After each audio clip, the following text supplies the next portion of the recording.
કામ ધંધે જવાના ખેતરમાં બધે જવાનું છે, કંઈક થઈ ગયું તો જવાબદારી કોની તમારી? તમે લખી નાખો તમારી જવાબદારી.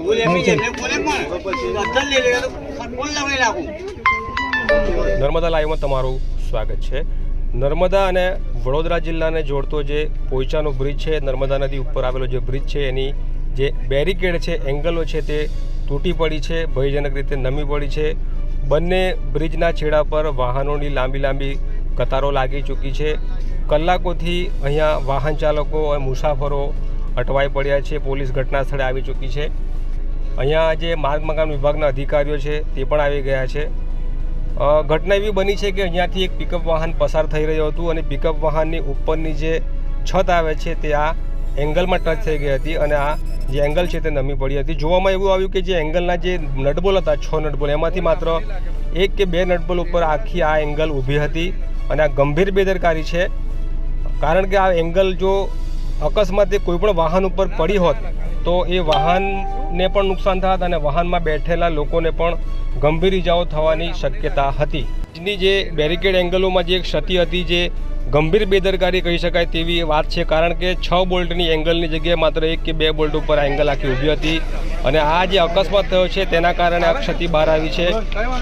મુસાફરો કલાકો સુધી આ બ્રિજ પર એંગલો નમી પડવાના કારણે જે ટ્રાફિક બંધ કરી દેવામાં આવ્યો તેના કારણે અટવાઈ પડ્યા હતા. કેટલાક વાહનો ડાયવર્ટ કરવામાં આવ્યા હતા, કેટલાક વાહનો પરત જતા રહ્યા હતા અને લોકોમાં ઉકળાટ હતો. લોકો આ બાબતે તંત્ર ઉપર અને પોલીસ ઉપર પોતાનો રોષ ઠાલવી રહ્યા હતા કે આ પ્રકારની ક્ષતિ કેમ થઈ રહી છે, તમે શું જોઈ રહ્યા છો.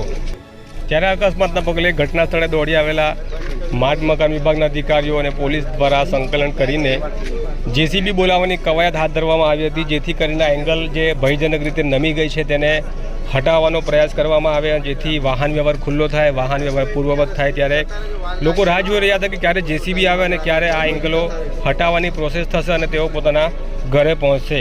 આમ પણ આ બ્રિજ છેલ્લા લાંબા સમયથી ભારે વાહનો માટે બંધ કરવામાં આવ્યો છે. ગંભીરામાં જે વડોદરામાં જે દુર્ઘટના સર્જાઈ હતી, જે બ્રિજનું એક સ્પાન તૂટી પડ્યો હતો, કેટલાક લોકોના મૃત્યુ થયા હતા. આ ઘટના બાદ ગુજરાત સરકારે સમગ્ર રાજ્યના જે બ્રિજ છે તેનું નિરીક્ષણ કરવાના હુકમો છોડ્યા હતા અને ત્યારબાદ એમાં નર્મદા નદી પર આવેલા પોઈચા બ્રિજનો પણ નંબર આવી ગયો હતો અને આ બ્રિજ લાંબા સમયથી ભારે વાહનો માટે બંધ કરવામાં આવ્યો હતો. ત્યારે આખરે જેસીબી આવી પહોંચતા આ જેસીબીની મદદથી જે ભયજનક રીતે એંગલો તૂટી પડી હતી તેને સરખી કરવાનો પ્રયાસ કરવામાં આવ્યો હતો અને તે સરખી કરવાના પ્રયાસમાં એંગલો તૂટી પણ પડી હતી અને ત્યારબાદ આ વાહન વ્યવહાર પૂર્વવત કરવામાં આવ્યો હતો. વાહન વ્યવહારને જવા દેવા માટેનો જે રસ્તો છે તે ખુલ્લો કરવામાં આવ્યો હતો અને આખરે 2 કલાકના વિઘ્ન બાદ વાહન વ્યવહાર પૂર્વવત કરવામાં તંત્રને સફળતા મળી છે. તો આ અત્યાર સુધીના સમાચાર. વધુ ન્યૂઝ અહેવાલ માટે અમારી સાથે જોડાયેલા રહેજો.